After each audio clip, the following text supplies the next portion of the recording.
जय हिंद बच्चों। तो यहाँ पर हम आपके लिए बीए फर्स्ट सेमेस्टर एग्जामिनेशन 2025-26 के लिए सब्जेक्ट पॉलिटिकल साइंस यानी कि राजनीति विज्ञान का पेपर कोड A060101T का क्वेश्चन पेपर लेकर आए हैं, जिसका नाम है Indian national movement and constitution of India. तो ये जो क्वेश्चन पेपर है आपकी एग्जाम के लिए वेरी वेरी इंपॉर्टेंट है, तो आप लोग इस वीडियो को पूरा एंड तक देखिएगा। अगर आपको वीडियो पसंद आता है तो वीडियो को लाइक करिएगा, चैनल को सब्सक्राइब करिएगा एंड वीडियो को अपने दोस्तों में शेयर करना मत भूलिएगा। ऐसे ही मॉडल पेपर आपको हमारे इस चैनल पर मिल जाएंगे, तो आप लोग इन सभी क्वेश्चंस की अच्छे से प्रैक्टिस कर लीजिएगा, जिससे आपको एग्जाम में 100% हेल्प मिलेगी। तो चलते हैं, यहाँ पर सबसे पहले आता है हमारा सेक्शन ए यानी कि खंड आ। Attempt all questions, give answer of each question in about 50 words. सभी प्रश्नों के उत्तर दीजिए। प्रत्येक प्रश्न का उत्तर लगभग आपको 50 शब्दों में देना है। अगर आपको इनके आंसर्स नोट करने हैं तो कॉपी पेन निकाल के बैठ जाइए। यहाँ पर हमारा सबसे पहला नोट है, भारत छोड़ो आंदोलन पर आपको यहाँ पर टिप्पणी लिखनी है। तो भारत छोड़ो आंदोलन, जिसे अगस्त क्रांति भी कहा जाता है, 8 अगस्त 1942 को महात्मा गांधी द्वारा अखिल भारतीय कांग्रेस कमेटी के बम्बई अधिवेशन में शुरू किया गया था, जिसमें ब्रिटिश शासन को तत्काल समाप्त करने की मांग की गई थी। इसी में आपका दूसरा है, 1935 के भारत शासन अधिनियम की मुख्य विशेषताएं बताइए। तो यहाँ पर हम लोग इसकी विशेषताएं लिखेंगे, तो आंसर लिखेंगे 1935 के भारत शासन अधिनियम की मुख्य विशेषताएं निम्नलिखित हैं। तो सबसे पहला इसका काम हुआ था, प्रांतों में द्वैध शासन को समाप्त कर प्रांतीय स्वायत्तता की शुरुआत की गई। दूसरा काम हुआ, केंद्र में द्वैध शासन यानी कि डायरकी की स्थापना का प्रावधान किया गया। चौथा काम इसमें हुआ, अखिल भारतीय संघ की स्थापना का प्रस्ताव था, जिसमें प्रांतों और रियासतों को शामिल किया जाना था। इसी में आपका अगला काम था, शक्तियों को केंद्र और प्रांतों के बीच तीनों सूचियों संघीय, प्रांतीय और समवर्ती सूची में विभाजित किया गया था।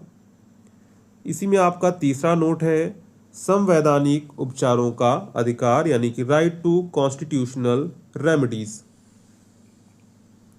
तो संवैधानिक उपचारों का अधिकार भारतीय संविधान के अनुच्छेद 32 के तहत एक मौलिक अधिकार है। यह नागरिकों को उनके अन्य मौलिक अधिकारों के प्रवर्तन के लिए सीधे सर्वोच्च न्यायालय में जाने का अधिकार देता है।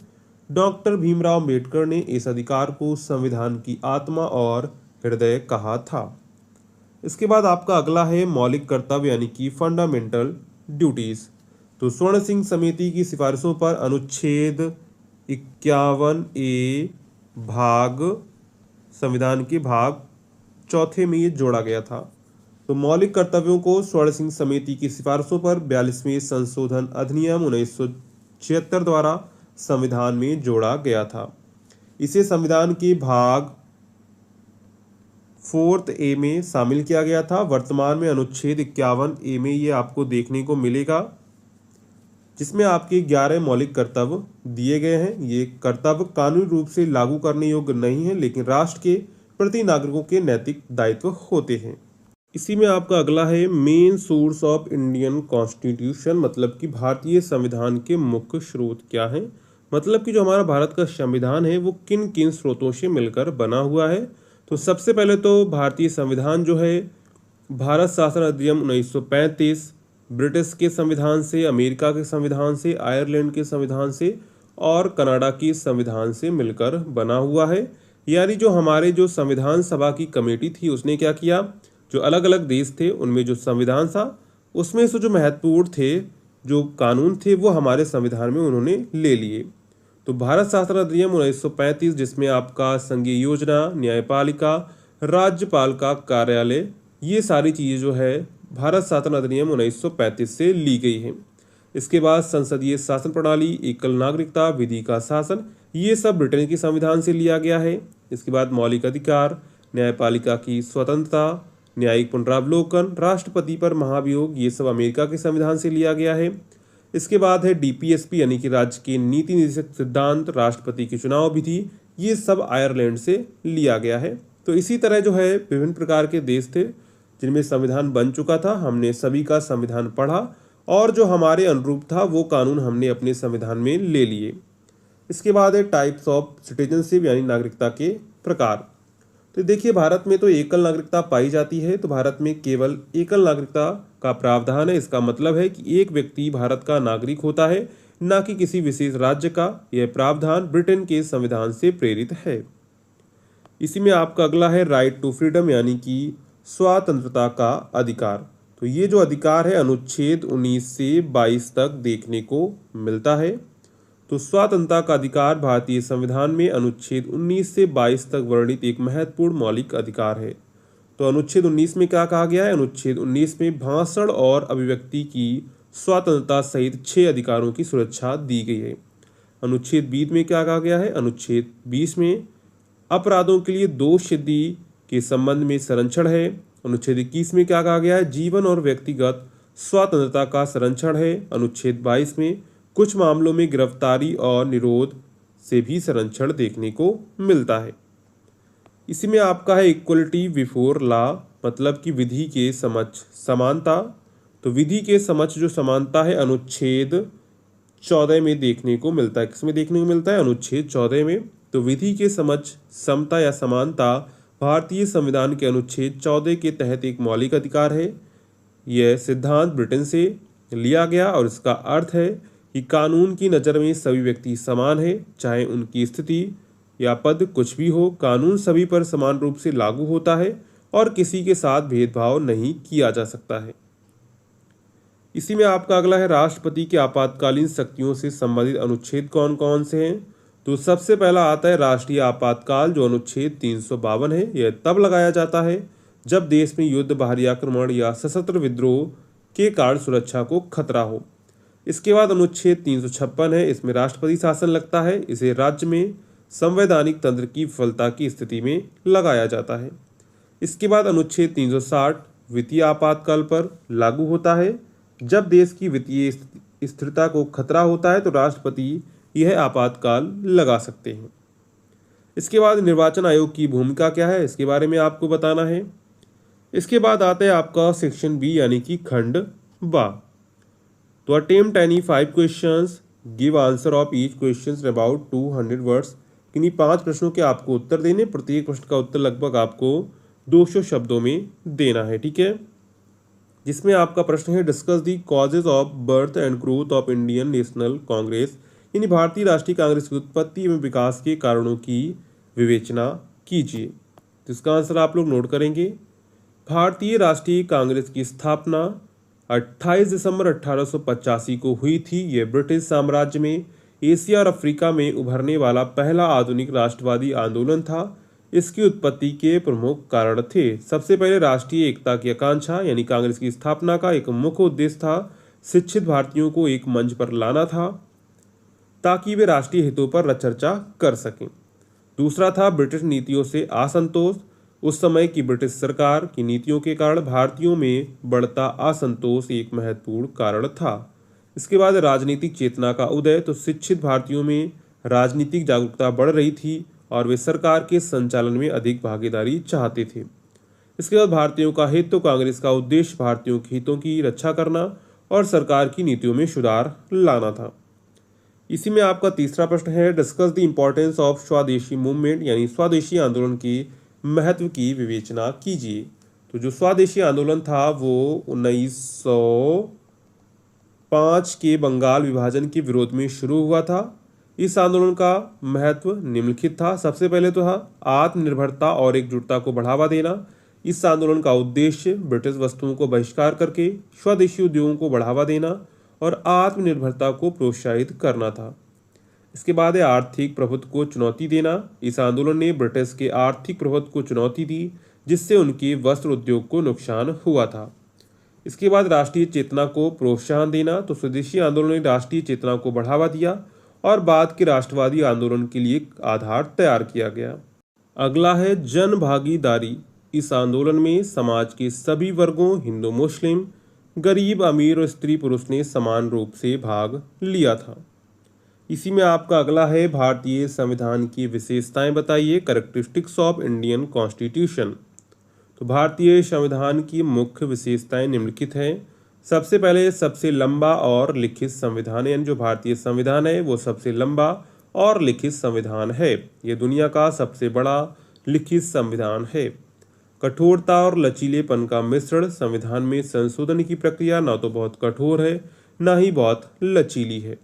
संसदीय सरकार, भारत में संसदीय प्रणाली है जिसमें कार्यपालिका विधायिका के प्रति उत्तरदायी होती है। इसके बाद है संघीय प्रणाली। तो भारत का संविधान एक संघीय शासन प्रणाली की नींव रखता है जिसमें केंद्र और राज्यों के बीच शक्तियों का विभाजन होता है। इसके बाद है मौलिक अधिकार और कर्तव्य। तो यह नागरिकों को मौलिक अधिकार प्रदान करता है और उनकी सुरक्षा करता है, साथ ही मौलिक कर्तव्यों का भी प्रावधान करता है। इसके बाद इसकी विशेषता है धर्मनिरपेक्षता। तो संविधान सभी धर्मों को समान मानता है और नागरिकों को अंतरात्मा और धर्म की स्वतंत्रता देता है। इसके बाद है राज्य के नीति निदेशक सिद्धांत, यानी कि directive principle of state policy, यानी कि DPSP। तो राज्य के नीति निदेशक सिद्धांत यानी कि DPSP भारतीय संविधान के भाग 4 के अनुच्छेद 36 से लेकर 51 में वर्णित है। इसका उद्देश्य क्या था? तो इनका उद्देश्य भारत को एक कल्याणकारी राज्य बनाना और सभी नागरिकों के लिए सामाजिक और आर्थिक न्याय सुनिश्चित करना। इसके बाद प्रकृति। तो ये सिद्धांत गैर न्याय संगत हैं, यानी इनका उल्लंघन होने पर इन्हें अदालतों द्वारा लागू नहीं कराया जा सकता। इसके बाद दिशा निर्देश। तो ये देश की शासन के लिए सरकार द्वारा पालन किए जाने वाले दिशा निर्देश हैं। इसके बाद है लोकसभा की विधायी शक्तियों की व्याख्या आपको यहाँ पर करनी है। तो लोकसभा संसद का निचला सदन होता है और इसकी विधायी शक्तियाँ महत्वपूर्ण होती हैं।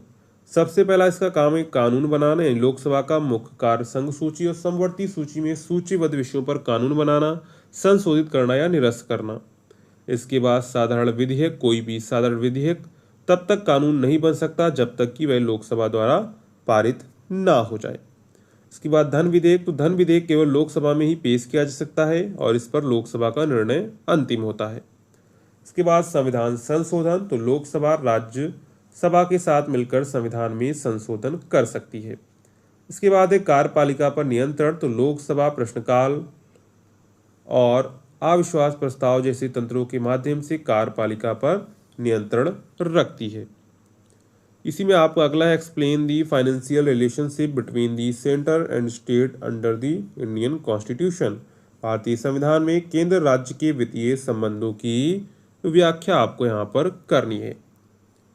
तो मुख्यमंत्री राज्य सरकार का वास्तविक प्रमुख होता है और उसकी शक्तियां व्यापक होती, जैसे मंत्रिपरिषद का निर्माण करना, मंत्रिपरिषद का नेतृत्व करना, नीति निर्माण करना, राज्यपाल से संबंध रखना और विभागों का आवंटन, जैसे कैबिनेट मंत्रियों को उनके विभाग सौंपना।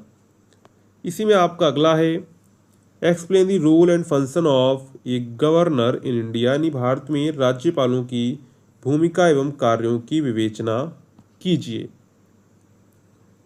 यानी जो भारत में राज्यपाल होते हैं उनकी भूमिका क्या होती है और उनके कार्य क्या होते हैं। तो भारत में राज्यपाल की भूमिका एवं कार्यों की विवेचना।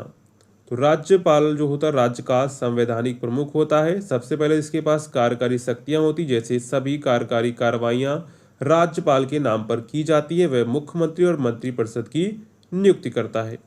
इसके बाद इसके पास विधायी शक्तियां होती हैं। तो राज्यपाल सदन को बुलाता है, उसका सत्रावसान करता है, यानी सत्रावसान करता है और विधानसभा को भंग कर सकता है। यह विधानसभा में विधेयक को अनुमति दे सकता है और उसे राष्ट्रपति के विचार के लिए सुरक्षित रख सकता है। इसके बाद अध्यादेश जारी करना, इसका काम अध्यादेश जारी भी करना भी है। कुछ विशेष परिस्थितियों में जब विधानसभा सत्र में नहीं होती तो राज्यपाल अध्यादेश जारी कर सकता है। इसके बाद विवेक शक्तियां होती, हालांकि राज्यपाल मंत्रिपरिषद की सलाह पर कार्य करता है, लेकिन कुछ विशेष मामलों में वह अपने विवेक का उपयोग कर सकता है, जैसे कि राष्ट्रपति शासन की सिफारिश करना।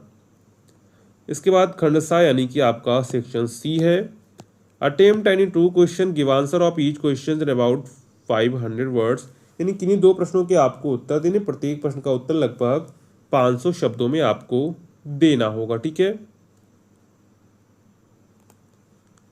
इसी में आपका अगला discuss the role that the prime minister plays in India's parliamentary democracy, यानी भारतीय संसद ये लोकतंत्र में प्रधानमंत्री की भूमिका की विवेचना आपको करनी है। इसी में आपका अगला है what is the importance of preamble of the constitution of India, discuss, भारतीय संविधान की प्रस्तावना का क्या महत्व है, व्याख्या कीजिए। Explain the fundamental rights as detailed in the Indian constitution, भारतीय संविधान वर्णित मौलिक अधिकारों की व्याख्या कीजिए। इसी में आपका अगला है 13वां प्रश्न, explain the powers and functions of supreme court, सर्वोच्च न्यायालय के कार्यों एवं शक्तियों की विवेचना कीजिए। तो ये आपका जो है बीए फर्स्ट सेमेस्टर का पॉलिटी का क्वेश्चन पेपर हो जाता है। अगर आपको वीडियो पसंद आई हो तो वीडियो को लाइक करिएगा, चैनल को सब्सक्राइब करिएगा एंड वीडियो को अपने दोस्तों में शेयर करना मत भूलिएगा। तो चलिए मिलते हैं नेक्स्ट वीडियो में, तब तक के लिए जय हिंद बच्चों।